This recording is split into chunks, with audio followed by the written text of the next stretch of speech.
Hello, everyone. Welcome back to English Convo. Oh, don't forget to subscribe our channel and like this video.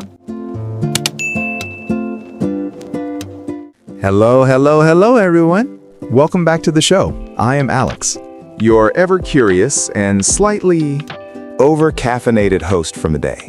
And I am Jamie, your witty and hopefully more grounded co-host. It is so good to be back in your ears today. It really is. I feel like I have so much energy today, Jamie. I might just start doing jumping jacks in the middle of this recording. Please do not do that. The microphone will pick up all that heavy breathing, and our listeners definitely did. Not sign up for a fitness podcast. Point taken. I will keep my feet firmly planted on the floor for now. So, Jamie, I am dying to know. What are we talking about today? Well, today we are discussing the fine art of social interaction. But specifically, we are diving into the world of talking to a total stranger at the park. Oh man, you are starting with a big one. Talking to strangers? That is basically the final boss level of Social anxiety for a lot of people. It really can feel that way, right? But honestly, the park is like the ultimate neutral ground. It is where all the magic happens. You have dogs, you have joggers. You have people trying to read books while pretending they are not watching everyone else. I am definitely the person pretending to read while actually people watching. I call it investigative journalism, but my friends just call it being nosy. It is a thin line, Alex. A very thin line. But think about it. When was the last time you actually went up to someone you didn't know and just started a conversation? No apps, no mutual friends, just pure, old school human interaction.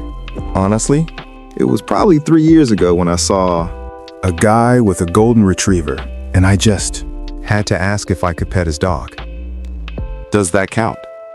Or does the dog act as a social buffer? The dog is absolutely a social buffer, but it is also the perfect icebreaker. Dogs are the unofficial ambassadors of park conversations. If you have a dog, or if you are near a dog, you have an automatic 10-minute conversation ready to go. It is true. You just ask what the breed is, how old they are, and if they are a good boy or girl. Hint, they are always a good boy or girl. But what if there is no dog? What if it is just me and some person sitting on a bench? That is where it gets terrifying. It only feels terrifying because we overthink it. We imagine that the other person is going to look at us like we have two heads and walk away slowly. But in reality, most people are actually quite open to a little chat if it starts naturally. Naturally is the key word there. I feel like if I walk up to someone and say, "Hello, fellow human," I would like to exchange verbal data with. they are going to call security. See, that is your first mistake. You cannot use the word data in a park. You have to be casual. You have to mention the weather, or the weirdly aggressive squirrels, or the fact that the ice cream truck just played the same song 12 times in a row. Those squirrels are no joke, Jamie. I saw one the other day that looked like it was training for a marathon. It had a peanut and a look of pure determination. I almost asked it for its training schedule. That is exactly what I mean. If you had said that to the person sitting next to you, they probably would have laughed. And boom, you have a conversation. Okay, I see your point. But let's play this out. I am at the park. I see someone. I make a joke about a squirrel. They laugh. Now what? I can't just talk about squirrels for 30 minutes. Well, I could, but they might leave. Right, the transition is key. You go from the shared observation to something slightly more personal, but not too invasive. Like, do you come here often? Or, I have lived in this neighborhood for a year, and I am just now discovering this trail. Oh, the neighborly approach. I like it. It establishes that you aren't a wandering nomad but a local resident. It builds trust. Exactly. It is all about building a tiny bridge of rapport. And you have to read the room. Or in this case, the grass. If someone has headphones in and is staring intensely at a laptop, maybe don't choose them as your conversation partner. That is a pro tip right there. Headphones are the universal international Signal for do not disturb. It is basically a digital no trespassing sign. It really is. But if someone is just lounging, maybe looking around, or even just people watching like you do, they are usually fair game. I always worry that I am going to be the Person who doesn't know when to stop talking. You know the type. You give them a polite smile and suddenly They're telling you about their cousins. Lizard skin condition. The oversharer. Yes, that is a classic park character. To avoid being that person, you have to look for the social exit cues. If they start looking at their watch, or their phone, or if they start slowly backing away while nodding, that is your cue to wrap it up. I have definitely been the person backing away. I am like, whoa, that is a very interesting story about lizard. But I suddenly remembered that I left my oven on in my apartment, which is 10 miles away. The classic oven excuse. It never fails. But honestly, the best park conversations are the ones that stay light. You talk about hobbies, or recommendations for local coffee shops, or just the general vibe of the day. I think my favorite part about talking to strangers in a park is that there is no pressure. You are likely never going to see them again. So even if you say something a little awkward, it doesn't matter. You can just disappear into the sunset and they will just be a funny story you tell later. That is such a healthy way to look at it. It is low-stakes practice. For English learners, it is the ultimate playground. You get to practice your listening skills, your small talk, and your cultural navigation all at once. And you learn the local slang. You won't find park slang in a textbook. You have to hear it in the wild. You hear people saying things like, "It's a scorcher today," or "This place is packed." Listen. Tonally. And the park is also a great place to observe how people interact without actually joining in at first. You can sit on a bench and just listen to the ebb and flow of conversations around you. It's like a live-action language lab. A language lab with better scenery and fewer desks. I love it. But let's talk about the dreaded awkward silence. What do you do if the conversation just dies? You let it die with dignity, Alex. You don't try to perform CPR on a dead conversation.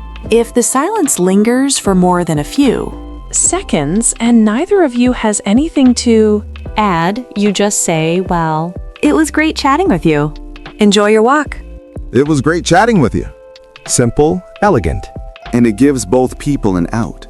I need to practice saying that with confidence.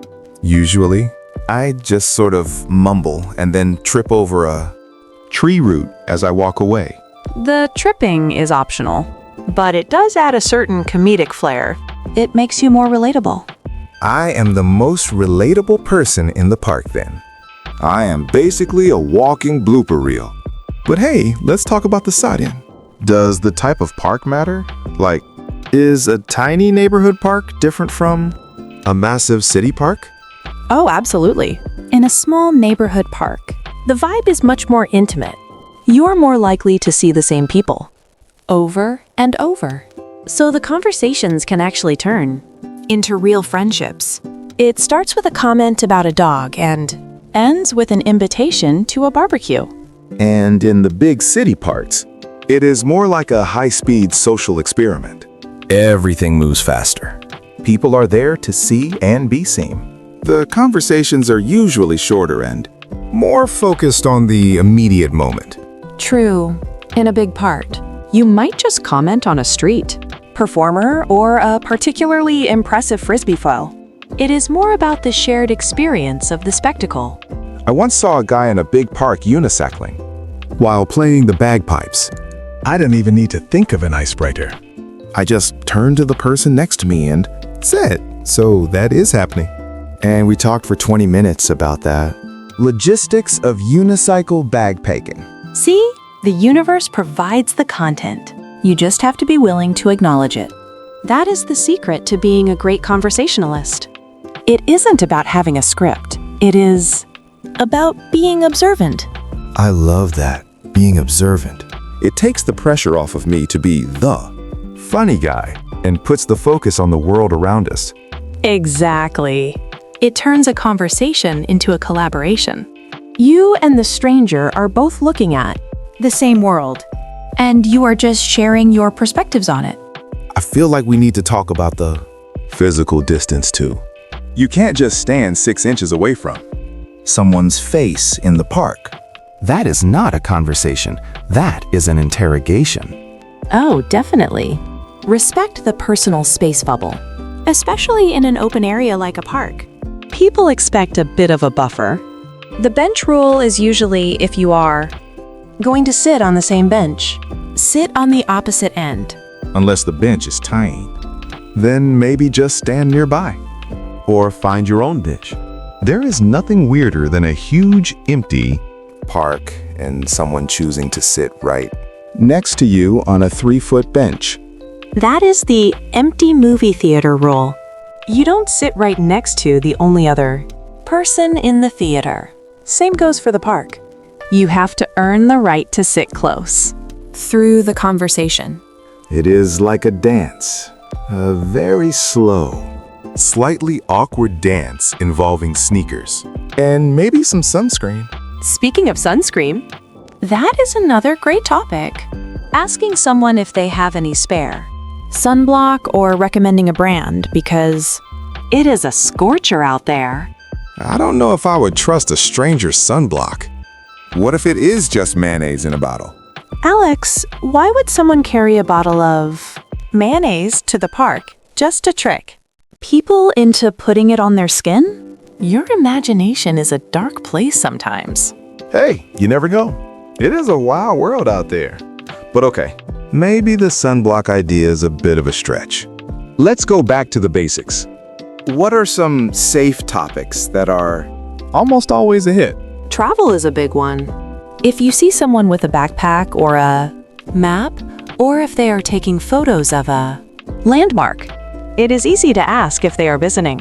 People love talking about where they are, from or where they are going. That is a great one. And even if they aren't traveling, you can ask about their favorite spots in the city. People love being the expert and giving recommendations. Yes, asking for a recommendation is one of the most flattering things you can do. It shows you value their opinion. Do you know any good places to grab a sandwich around here? It's a classic for a reason. I have found some of my favorite sandwich shops that way. And usually, the person will give you a whole list of places and tell you exactly what to order. You have to get the spicy turkey, but tell them to go light on the mayo. There you go again with the mayo. You are obsessed. I have a complicated relationship with condiments, Jamie. Let's move on. What about sports?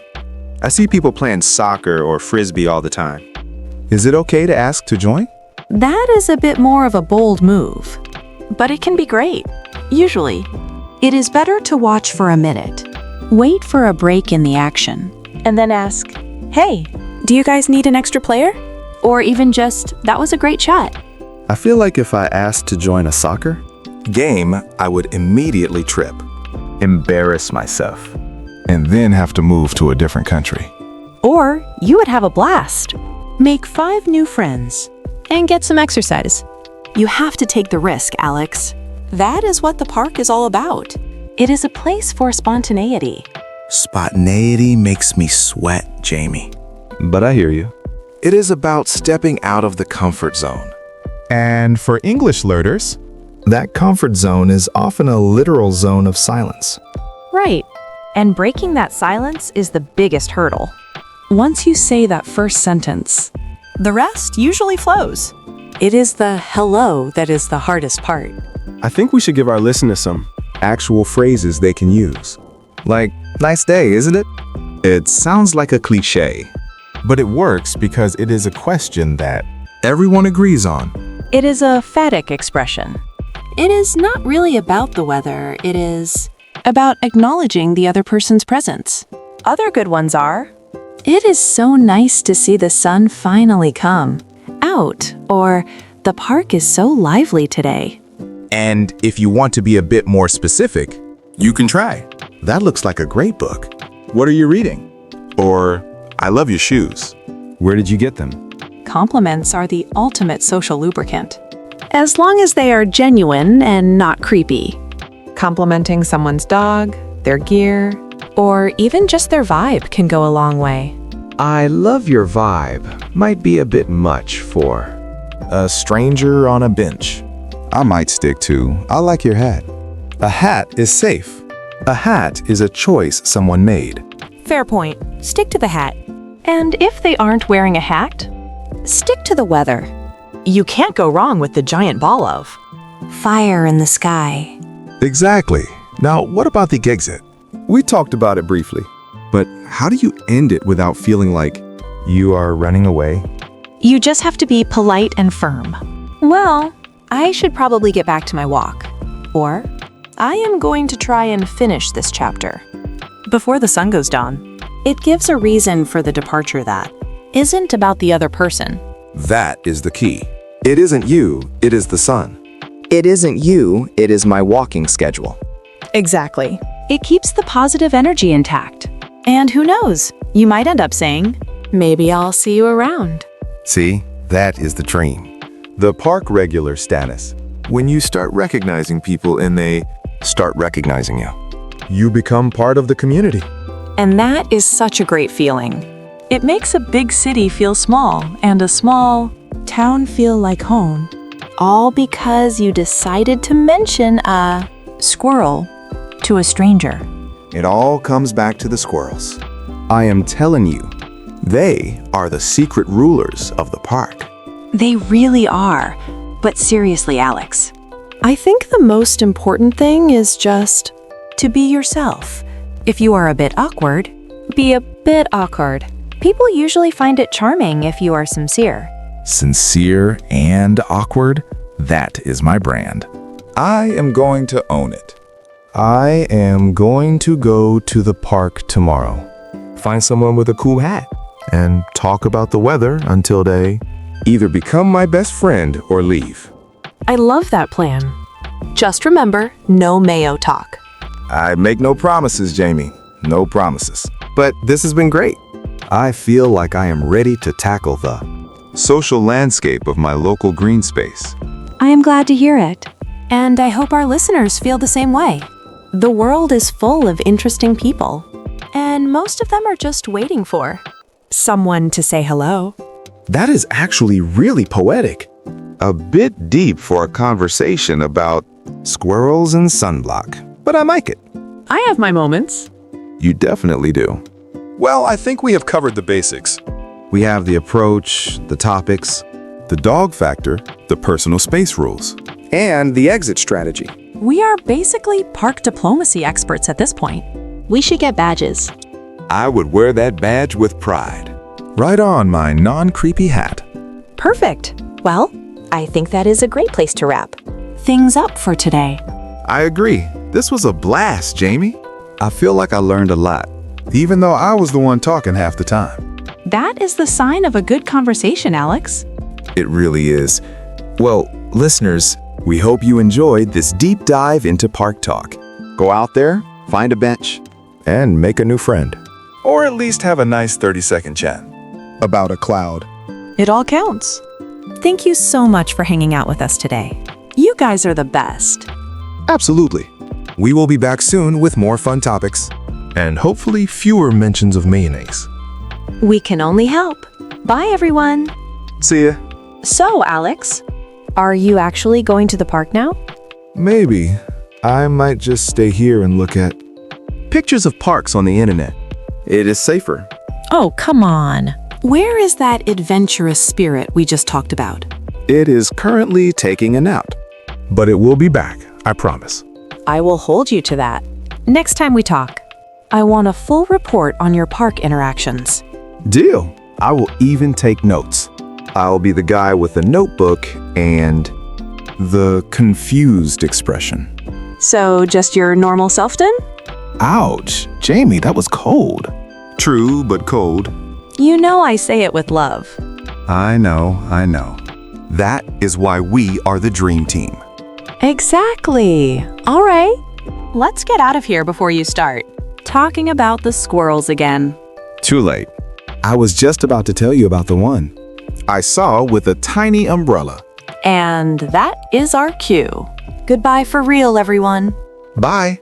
Seriously? An umbrella? It was a very small umbrella, Janie. Very stylish, You are hopeless. but entertaining. That you are. See you later, Alex. Catch you later, Janie. I wonder if I should actually go to park today, too. It is pretty nice out. See, the park fever is catching. It really is. Maybe I will see you there. Just don't sit on my end of the bench. Unless we've established rapport. Wouldn't dream of it. I'll be the one on the other side, looking at a map of the sea. Perfect. I'll come over and ask you for a sandwich recommendation. And I'll tell you to avoid the mayo. It's a deal. All right, let's actually go now. Lead the way. I have to turn off the equipment first, Alex. Ah, right. Logistics, my old nemesis. We're done. Cool. Park time. Park time. I'm going to find that unicycling bagpiper. I know he's out there somewhere. I believe in you, Alex. Go find your musical unicorn. I will, and I'll tell him you said hi. Please don't. Too late. He's already in my yard. You're so weird. And that's why you love me. It's definitely one of the reasons. Only one? I'm offended. We can discuss the full list at the park. It's a date. A platonic, park-based, observation-heavy date. Sounds perfect. Last one to the fountain is a rotten egg. You are such a child. And proud of it. Okay, let's go. Going, gone. He actually ran out the door. Wow. I can still hear you. I know you can. Okay, now I'm really going. Finally. Wait, I forgot my hat. Of course you did. Okay, now I have it. Bye. Bye, Alex. Honestly, that guy is something else. But he's right. The park is a pretty great place. I think I will go for that walk. It's a beautiful day. No reason to stay inside. Maybe I'll even talk to a stranger. Who knows? Life is full of surprises. All right, see you all next time. I'm back. I forgot my keys. Alex! Found him. Okay, bye for real. I'm leaving now before he comes back for his shoes. Hey, I'm wearing my shoes. Go! Going. And he's gone. For real this time. I hope. I'm... Don't you dare. Just checking. Out. Okay. Some people, honestly. But he's my favorite person. Even if he is obsessed with squirrels and mayo. Anyway, thanks for listening, everyone. It's been a slice. See you in the next episode. Stay curious, stay friendly, and maybe go to a park. It's worth it. I'm at the park. It's great. Alex, stop! Sorry. I'm turning the mic off now. Do it. I am. Okay. Goodbye. Bye.